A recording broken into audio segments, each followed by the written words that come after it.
Bismillahirrahmanirrahim. Assalamualaikum warahmatullahi wabarakatuh. Alhamdulillahirabbil alamin wa bihi nasta'inu ala umuri dunya waddin. Salatu wassalamu ala asyrafil anbiya'i wal mursalin sayyidina Muhammadin wa ala alihi wa ashabihi ajma'in. Amma ba'd. Pertama-tama, marilah kita memanjatkan puji dan puji syukur kehadirat Allah Subhanahu wa taala. Karena sampai dengan hari ini kita masih diberikan berbagai macam nikmat setiap harinya. Di antaranya nikmat kesehatan, nikmat kesempatan, nikmat umur panjang, dan yang paling utama lagi adalah nikmat iman dan Islam. Salawat serta salam tak lupa pula kita aturkan kepada junjungan kita, yakni Nabi Allah Nabi besar Muhammad sallallahu alaihi wasallam. Semoga cucuran rahmat yang ada di pundak beliau akan tersampaikan kepada kita umatnya yang selalu konsisten istiqamah dalam menjalankan ajaran beliau. Ikhwan wa akhwat fillah, perkenalkan nama saya Ihsan Muttalib. Saya Muhammad Faitul. Kami jurusan Ilmu Al-Quran dan Tafsir, dan sekarang ini kami duduk di semester 6. Pada kesempatan kali ini mungkin kami akan berdiskusi sedikit mengenai kisah Qur'aniyah, atau lebih dikerucutkan lagi tentang makna kisah dan macam-macam kisah dalam Al-Quran.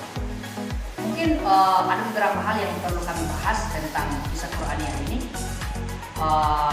Pertama mungkin saya serahkan kepada Novel untuk menanyakan beberapa hal. Baiklah, mungkin secara etimologis ada beberapa definisi yang sudah dikeluarkan oleh beberapa ulama. Jadi mungkin antum bisa sedikit menjelaskan atau sedikit memberikan contoh pendapat ulama mengenai makna daripada kisah itu sendiri. Ya, memang benar ada beberapa ulama yang mendefinisikan tentang kisah itu. Di antaranya Muhammad Kamil Hasan, dan ada juga Manna Khalil Al-Fattan dalam kitabnya Mabahis fi Ulumil Quran. Beliau menuturkan al-qissatu hiya ikhbaru an ahwalil umamil madiyah wan nubuwatis sabiqah wal hawadisil waqi'ah. Jadi menurut beliau bahwa kisah itu adalah cerita yang diinformasikan mengenai umat-umat terdahulu, peristiwa-peristiwa kenabian ataupun peristiwa-peristiwa lain yang terjadi pada masa lalu. Jadi ini sudah mencakup kisah, yaitu pertama dia harus terjadi pada masa lampau, baik itu mencakup umat, mencakup nabi ataupun peristiwa-peristiwa yang lain.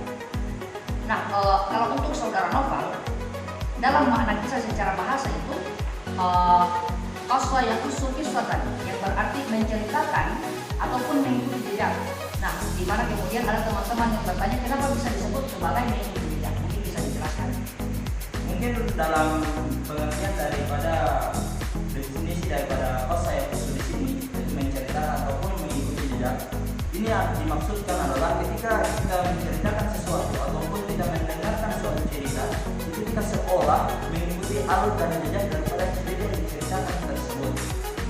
Itulah teman-teman mungkin maksud dari kata mengikuti jejak dalam kata qassa yaqusu tersebut. Nah, dalam definisi yang ini juga teman-teman ada landasan di dalam Al-Quran yang menjadi patokan pada definisi tersebut. Nah, mungkin antum bisa menjelaskan dalil yang digunakan dalam pengertian tersebut. Ikhwan wa akhwat fillah, jadi penyebutan mengikuti jejak itu tidak hanya disebutkan saja, tapi ada memang patokan-patokannya. Salah satunya dalam Quran surah Al-Kahfi surah ke-18 ayat 64, di situ disebutkan bahwa qala dzalika ma kunna nabdi fartadda ala atharihim ma qasasa. Jadi kata qasasa di situ diartikan sebagai mengikuti jejak. Nah, ayat ini berarti Musa berkata, itulah tempat yang kita cari. Lalu keduanya kembali mengikuti jejak mereka semula. Nah, inilah kenapa disebut sebagai mengikuti jejak arti dari kisah tersebut.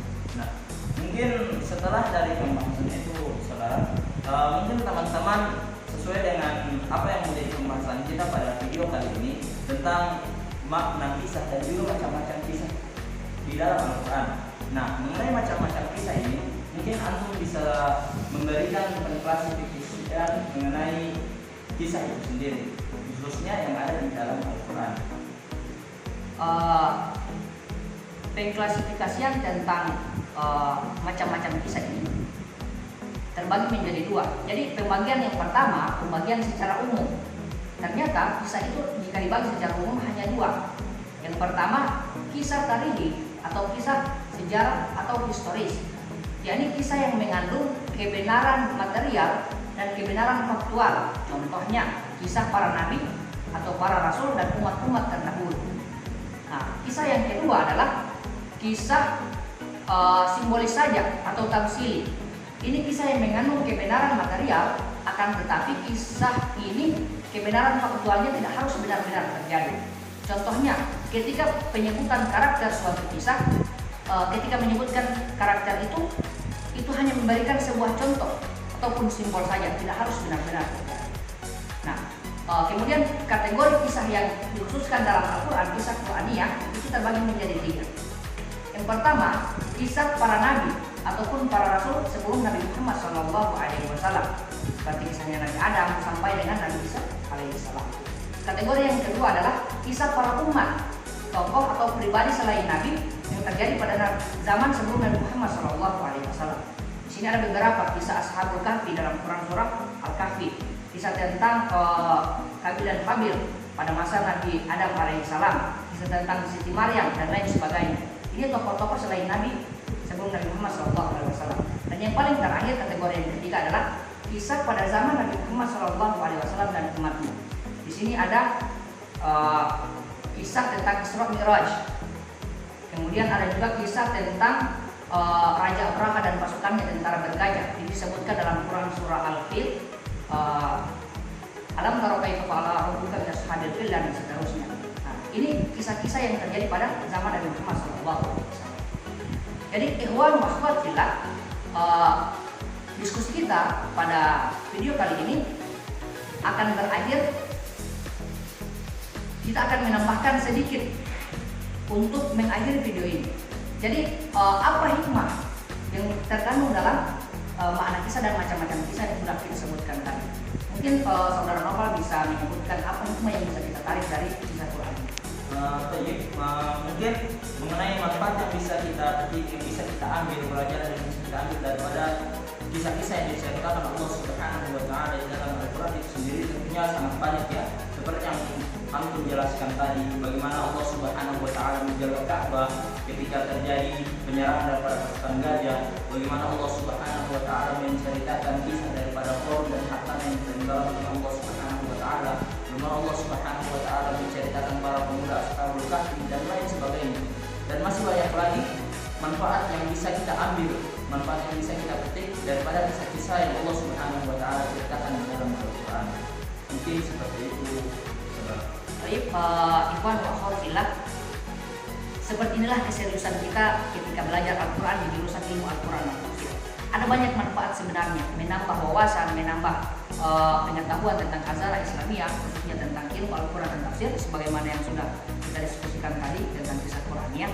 Jadi imbau saya kepada teman-teman sekalian bahwa kita harus memiliki peluang untuk masa depan. Kami mengajak untuk teman-teman ikhwan dan akhwat sekalian untuk gabung bersama kami di jurusan ini. Teman-teman ingin jadi dai dan daiyah muda, ingin sukses usia muda, berkarir menjadi pengajar dan lain sebagainya, bisa di jurusan kita di ilmu Al-Quran dan tafsir.